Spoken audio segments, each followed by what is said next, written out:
And my comment to them has always been, there's nothing more expensive than a cheap resource. As the death rattle ensues, we're just going to see a lot of, kind of that playing below the belt. And I don't always, sometimes with clients, I'm like, all right, God bless you. I'll see you in 90 days when you come back. And they've broken everything that you're doing. But I'm curious if you have a better narrative than that. Even if they take that away and say, oh, thanks, I'm going to take this and run it myself, most of them won't. Give your clients status as a result of being your agency, so they feel like proud to wear your agency as a badge almost of honor, so to speak, to say, this is who we get to work with.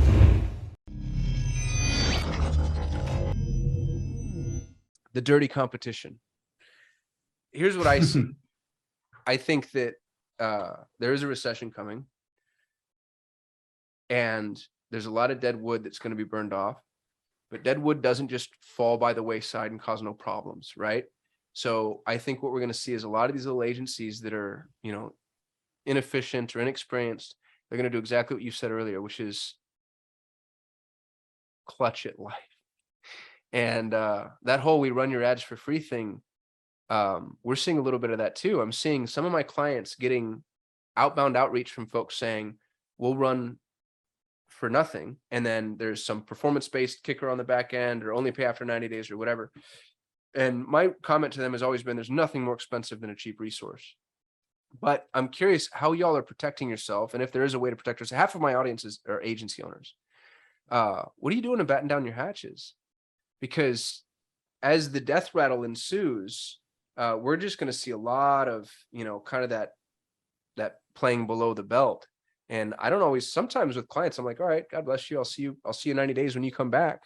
And they've broken everything that you're doing. But I'm curious if you have a better narrative than that.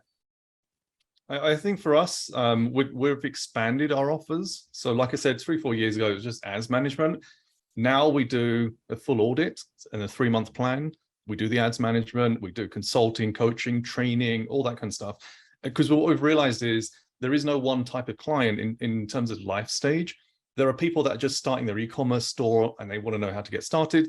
There's people that are scaling to 100K a month, 500K a month, and they've hit a plateau, and we can help all of them, but at different levels. And for us, there's different values there as well. And what I find is the ones that are penny pinching to find the cheapest agency, they're not really our best prospect anyway. So we know when that conversation goes down that way. Now, I've been in the agency game since 2017. So we have a good reputation, especially with people that know me and know the agency, and they know what we found over time. They know what our agency are capable of, and therefore, if we're going to charge them a fee that's maybe double what the other agencies charging, that comes with the results we've created. So that, for us, gives us a bit of leeway and a bit of comfort. I also train up agency owners, and a lot of these agency owners are doing 10K, 20K a month. They don't really have big case studies or a brand or anything like that. And what I'm saying to them is get a foot in the door offer out, show them your expertise, whether it's free or it's $100 or a $500 thing, give them the plan of exactly what you're going to do for them.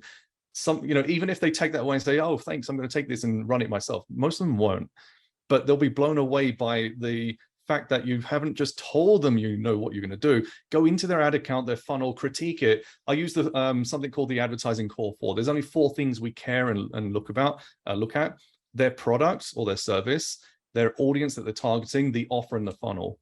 Without even looking at anything, if I look at those 4 things, I can know whether the business is A, ready for Facebook ads, and B, ready for scaling.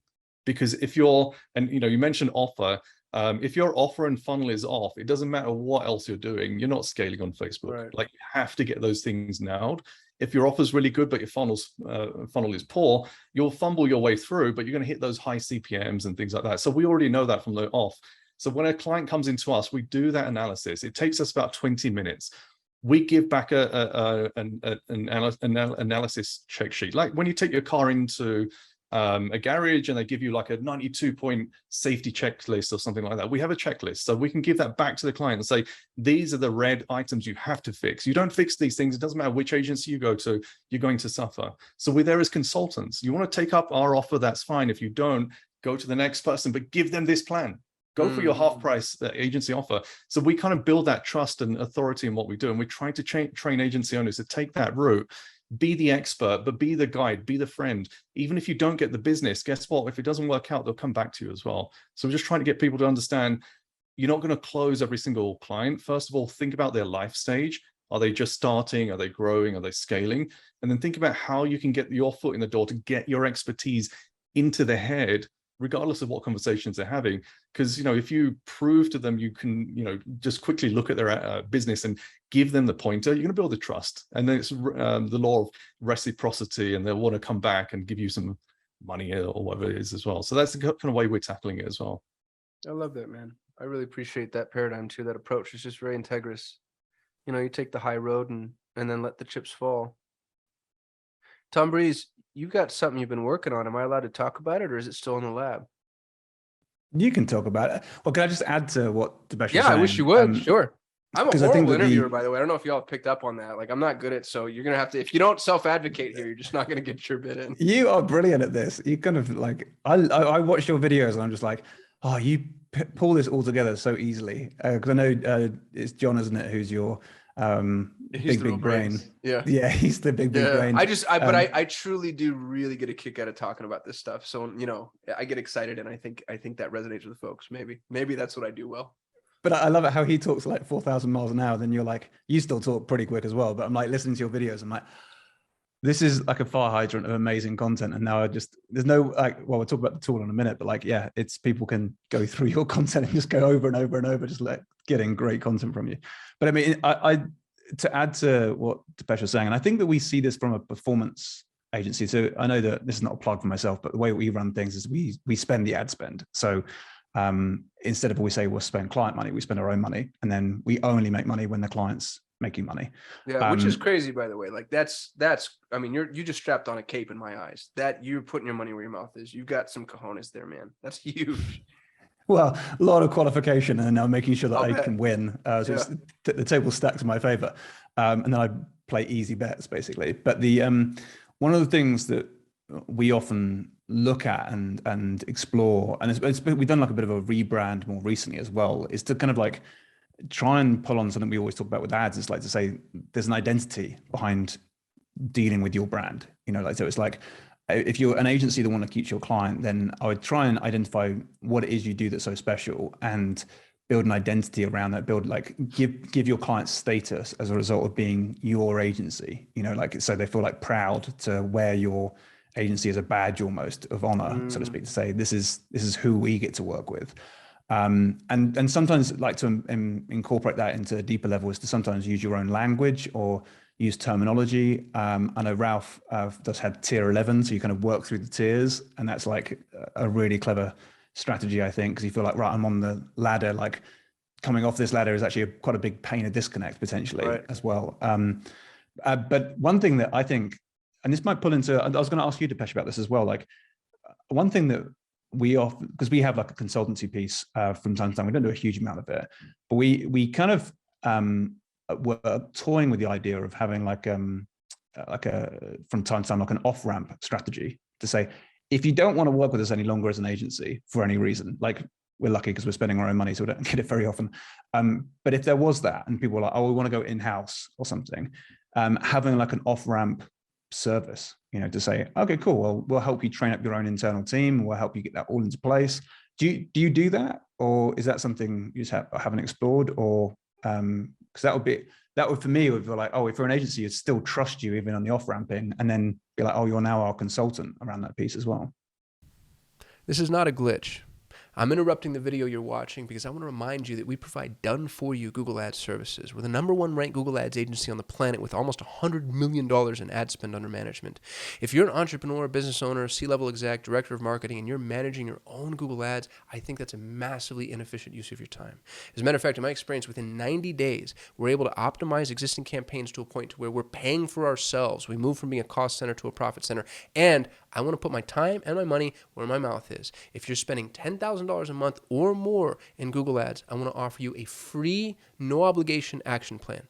A high-level member of my team, one of our strategists, will look at your account, open the hood, and do a full diagnostic and explain everything that we would recommend that you change in order to optimize your campaigns. You can take that, do it yourself, you can hand it to an internal member of your team, or, in an ideal world, you can hire us. I'd love the opportunity to earn your business. Please go to sol8.com. That's SOL, the number 8.com. Request your free action plan. Until then, back to your regularly scheduled program. I mean, that's exactly why we did it. Because when I started the agency, we got to this silly place where within 3 to 6 months, we're scaling. We've gone from spending 20K a month to 100K a month. And because we're percent of ad spend, our costs have gone up for the agency, for the client. And we got to this silly phase where we'd run the agency account for 3 to 5 months, we'd lose the account because now they're paying us too much. And they're like, oh, for 10 or 15K a month, they could bring in 2-3 media buyers and do it ourselves. Yeah, of course you can. You can't. But that's the mentality. And then I figured out, okay, rather than fight that, what if we just went with a flow and said, all right, offboard us from a media buying point of view, but keep the strategy. Like, this is what I can bring. And it became like a fractional CMO type of thing with the added benefit of the whole agency, like the analytics, the insights, the creative, the media buying reports. We provided all of that.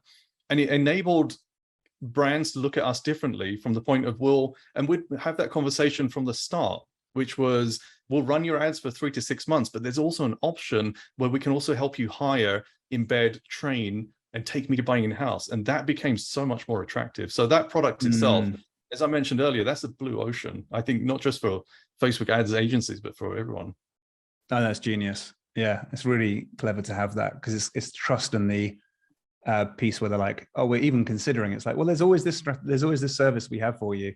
And then you'll be like, right, well, I'm still want to follow everything and all the guidance you provide as well. Because it's a pain, right? If let's say they start paying us 7.5K a month, and in 5 months' time they're paying 35K a month. That's painful. It doesn't matter that they're making 5-10x more than they were 3-5 months ago. It's still a pain to say, I was paying this and now they're charging that. In reality, we're not really doing that much more work. So I can't say that the difference in let's not tell people that depends. That's irrelevant. Yeah. The fact of the matter you is, broke up there. I didn't hear that. Yeah, but I mean, look, let's be honest.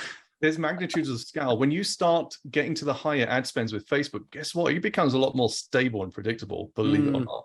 So it's easier for us to predict what's going to happen. Google's much harder as you spend more. Oh yeah, definitely on the Google side. Yeah. But that's the crazy thing. So if you're now spending, let's say 300-400K a month with us, the team is a bit more dedicated, because guess what? When things go wrong, the magnitudes of the wrong become bigger. But at the same time, that's my point. When people are like, well, why do you make more? I'm like, because you get to call me, 2 a.m. on a Sunday. That's and right. And that's actually really worth something, because if I'm not charging, if you're spending $500,000 a month, I'm not charging you a fee for $500,000. You don't want a part-time firefighter there. Well, that's like such a valuable piece. I think that's like a piece that falls into that identity. Like, oh no, when I'm at this level with you guys, then I have you on speed dial. Like, right, exactly. And that, I feel like, do I get that with other people? Probably not. Like, I don't trust it. And so I feel like there's these sorts of things that build into that identity and that status piece. It's like, cool, I know that I feel loved to someone and they've got my back, and I know that I can call them. And yeah, stuff will happen from time to time, but I know that they're like just on the end of the phone call if I need them. That's a huge piece, I feel like, that no one really taps into. We've been on the receiving, hopefully they never watch this video. We've been on the receiving end of this in the worst way. We had a client that we love dearly. They were with us for a couple of years. They grew so big. They're like, you guys, we have to take this in-house. They hired their own media buyers, took it in-house. And then I don't remember the timeline, but it wasn't long. It was like 8 weeks later, something exploded. And they didn't call their media buyers. They called us. And I'm like, so wait a minute now, like you get what, and now they've been with us for years and we helped them out and we fixed it. But if I had what Deepesh is talking about, then, at least I'd continue to be able to profit from that client. And then they could call me maybe with a little more integrity and, not with their tail tucked between their legs. But it was interesting to be on the receiving end of it. So I think it's a good question, Tom. And asking for referrals, that's a great one as well. Yeah, that's exactly right. Now that you're gone, send your friends. It's difficult for them to be like, I'm off now, I'm not going to use them anymore. And you tied them in psychologically. Yeah. Tom, tell us about what you're building. Yeah, man. Okay, cool. So we have been building in the background a piece of software that we're very proud of. So what it is that you can connect your YouTube account or YouTube channel to our tool, and we call it the Xray. So what it does is it takes in all the data from your YouTube channel, X-rays it, as in terms of like finds all the important figures, and then allows you to finally get to grips with some analytical data that's useful from a content standpoint. So nothing to do with SEO or getting videos ranked or being suggested videos and that type of stuff. It's much more to do with like, what do your audience actually like? What themes of content seems to resonate with your customers, and how long are people sticking around on some videos versus other videos? And you can benchmark all your videos against each other for certain time periods, or look at the intros of your videos and the middle section of your videos and see if you've got retention drops anywhere, or see what your videos are doing from a subscriber standpoint. And then also we call these magic moments. If there's like a peak in retention at any point in your video, we analyze it and give you links to the highest peaks across the whole of your channel. And it allows you, well, you've seen it, haven't you? It allows you to then just see what content actually works and what people like and what people enjoy from you. And so it just guides you in, it's like, so like, it's just so obvious about what next video to, what's the next video you need to create. Either redo great content you've already got, but maybe with a weak intro or something, or keep doing more of a certain topic because you didn't realize that your customers absolutely love that content. So yeah, man, we're kind of building out, and everyone seems to absolutely love it and get so much from it, which is cool. Yeah, that's kind of something we're focusing on right now. And it still needs to be like polished up a little bit, but right now it's performing really well. And they were gearing up, like where it takes us is to say, right, if you can isolate like 3 or 4 videos from your channel that are just like the best performers, especially in terms of lead gen and things, then you just put a little bit of spend behind them in a specific way when you run your ads. And my word, like, it's so exciting to see like these people that can create great content, have good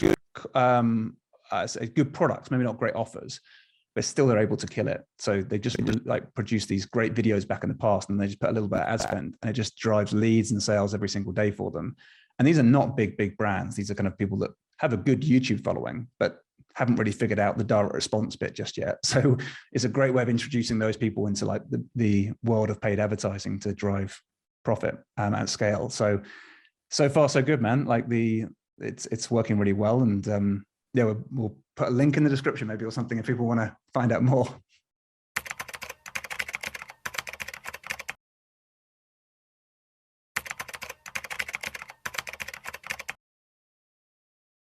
Hey everyone, it's Carmen and Ashley from Gad's Girls. We're talking about 3 free tools that you can use today while writing ad copy and spying at your competitors at the same time.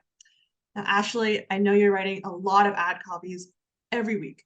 What are some of the things that you think about first when you're diving into